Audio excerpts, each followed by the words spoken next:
my God. What up, what up? It's Will here with the Baseball Bat Bros. So guys, I'm down here in Salt Lake City, Utah, just visiting some family. I'm scrolling through the Instagram DMs for the Baseball Bat Bros account. I get a message from a Utah wood bat company saying, hey man, would you ever want to come down to Utah to shoot a video? And I was like, well, I'm in Utah, man, so let's hit. So really cool situation where it really worked out. I'm here with the American Batsmith. We're doing a cool little test here. So I get a lot of messages from you guys asking like, hey man, I swing a 33 pretty comfortably. Should I be swinging an end-loaded 33? Like I'm hitting really well with that bat, or should I jump up to like maybe a lighter, more balanced 34? If you guys look at the video at the top of your screen right now, we all know that size matters. If you add an inch to a bat, that's gonna give you more leverage. That's gonna hit the ball further, but we're sacrificing barrel control a little bit there, right? So today we're gonna look into a 243-33. This is uncupped. This is actually a drop too. So this is going to be one of the most heavy swinging, end loaded, bigger barreled wood bats you can get your hand on, versus pretty much the exact opposite. We got a 34-inch bat here, but this is going to be a drop 3, 34-31 cupped, and this is going to be a 271. So let's check it out. All right, and here's a closer look at these bats from American Batsmith here. Guys, these are freaking clean looking. Check this out. So again, we got the 34-31, 271, really balanced swinging wood bat turn model. We got the drop 2, 243-33. The 243 again is going to be uncupped, a little more end load on that. Then we got a much more balanced cupped 34-271 here. Look at that. First time I've seen that. Check that out, fellas. All right, let's do this. Let's see how these things swing. And I got a couple donkeys out here with me. We got a couple pro ballers. We got Peyton Henry and Taylor Snyder here. So Peyton, where are you playing right now? Well, obviously your season got canceled, but where would you have been playing right now? I would have been playing in AA with the Milwaukee Brewers. The 1-1. Swing and a drive to left center field and deep for Henry. That's got a chance. That is off the scoreboard for a home run. And then what about you, man? I would have been in AA with the Colorado Rockies. That's hit hard into left field. Hit very hard, and it's out of here. How about that? Taylor Snyder hitting a 105. It's a 2-run home run. It's a 2-1 lead for the Auckland Tuatara. And guys, we're out here on probably the most beautiful high school field in the country. We are at Gates Field at Kearns High School. Big thank you to the Marshall Gates Foundation for hooking us up with this field. Guys, this is like freaking pro grass. It's gonna be quite a poke to hit it out of here. We're in thin air though, boys. We got some mountain air up here. Let's see if we can put a couple balls out. We got a couple like 6'3", 240 guys swinging these bats, so let's do this. All right, fellas. First, we got the 33-31 243 end loaded bat. So this is going to be short and end loaded. Let's swing this thing first. See how this thing sounds. We took a couple hacks in the cages. This baby's loud, boys. Let's check it out. Oh yeah. Woo! Ball flies in Utah, boys. This ain't no Portland weather.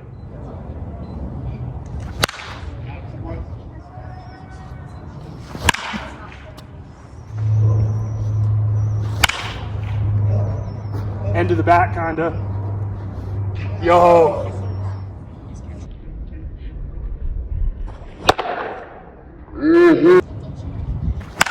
Oh! Kill it! Yes, sir.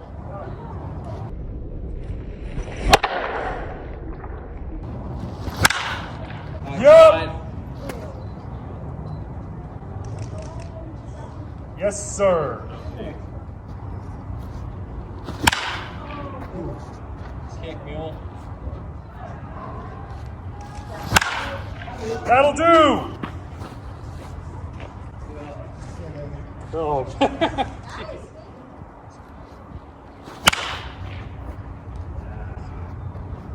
That backside. Oh, baby. Let's go. So, guys, I just love about this bat. You can get it towards the end and it just freaking launches the ball still. Like you just get so much extended sweet spot with this part of the bat, I feel like, with this uncupped end loaded type of wood. Oh! Woo! That's more Hondo. Oh! Oh my God! Ouch. Woo! Oh yeah! This thing's hot, fellas. I need to move to the Mountain West. This air is amazing. Alrighty, now we got long and light. We got the 34 271. I'm probably gonna get sawed off and never swing a 34, but let's see what happens here. So as you guys can see, short and heavy, can freaking launch the ball. As long as you have good end load, you don't necessarily need a ton of length. I mean, these guys were hitting balls 400 plus easy, but let's see if a little bit more balanced bat with some more length is gonna have the same juice. So let's check it out. Oh yeah, that feels pretty good. Yeah. Yeah, I'd say so.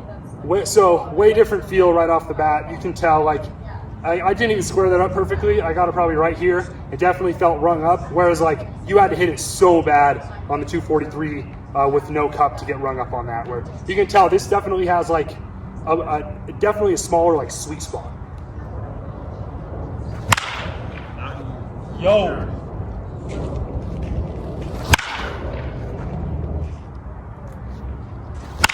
Yep. Yep. It's Got used to the still gas, man. Oh, yes, sir. Okay, that went so far.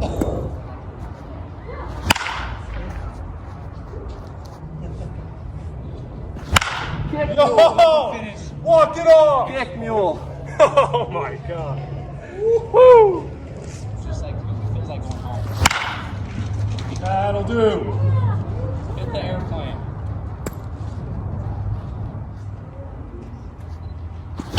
Oh man. He doesn't like it, but it went out. Yeah.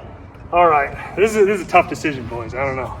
All right, let's break this down. Long and light versus short and heavy. So guys, first thing I will say, this test here is specific to wood bats.